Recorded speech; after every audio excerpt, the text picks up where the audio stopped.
Hi, I'm Carrie and welcome back to La Cocina Goya. Today we're gonna make one of my favorite Mexican recipes, chicken enchiladas with tomatillo sauce. This recipe is so good. It's perfect for a big crowd because it's easy to make ahead of time, and that's why I like to make it for parties like Cinco de Mayo. First things first, if you're on Goya's website, remember that you could check the link for all of the ingredients that we're gonna be using today. And the same thing goes if you're on YouTube. Let's get started, this is gonna be fun.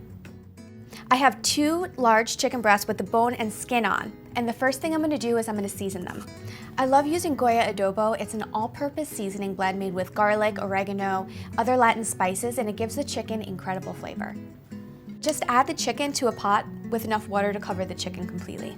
We're gonna also add a little bit of onion to the pot. This is a half of an onion, also some minced garlic. This is really convenient because it's already chopped. And we're just gonna add about a tablespoon. The water is boiling, so I'm just gonna cover the pot and reduce the heat to medium-low. It's been 25 minutes, so the chicken is cooked. So we are gonna turn off the heat and we're gonna let the chicken cool in the broth. First thing you do is you take off the skin, just peels right off. And then you're gonna take the chicken off the bone. You just use your knife, cut the chicken breast away from the bone. And now we're gonna shred the chicken. You just hold the chicken in place with one fork and you use the other fork to pull the chicken away into little bite-sized pieces. If you don't have time to cook the chicken, let it cool, you can actually buy a rotisserie chicken at the supermarket and shred it at home. Either way, we're gonna need about 4 cups total, and then we mix it with sour cream and we set it aside. Just like that. And now it's time for the sauce. We're making a tomatillo sauce. In Mexico, it's called salsa verde. I'm gonna be using Goya tomatillos. They're really convenient because they're already peeled, so you can just pull them right out of the can. Goya tomatillos are harvested in Mexico. They're gonna add great flavor to this dish. Right into the blender with some white onion, a little bit of jalapeno, which is gonna add a little bit of spicy, and then some cilantro. Now we're gonna puree it to make a smooth sauce.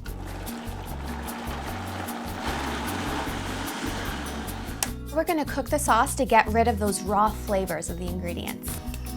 I'm gonna add about a tablespoon of corn oil right to the pan, and we're gonna heat it on medium-high heat until it just starts to smoke. You're gonna pour it right into the pan, but be careful because the sauce can splatter when it hits hot oil. When the sauce begins to bubble, you're gonna lower the heat and you're gonna cook it for about 5 minutes or until the sauce begins to thicken and get dark. With 3 cups of sauce, we should be fine. Now that we have the sauce ready and the filling ready, all we have to do is put the enchiladas together. So let's heat the oven to 350 degrees, and we're gonna heat some oil in this pan. Heat the tortillas in the oil. You want them to be completely submerged, and it's only gonna take a few seconds for them to get soft and pliable. It's ready already. So just transfer it to this paper towel lined tray to drain. I remember the first time I made this recipe, I put the tortillas right into the sauce from the oil, and they were so soft that they basically disintegrated. It was terrible, definitely don't do that. We're gonna dip each tortilla in sauce. You just want it to be lightly coated. We're gonna add a spoonful of the chicken, and then we're gonna roll it up. Enchiladas have lots of different types of fillings.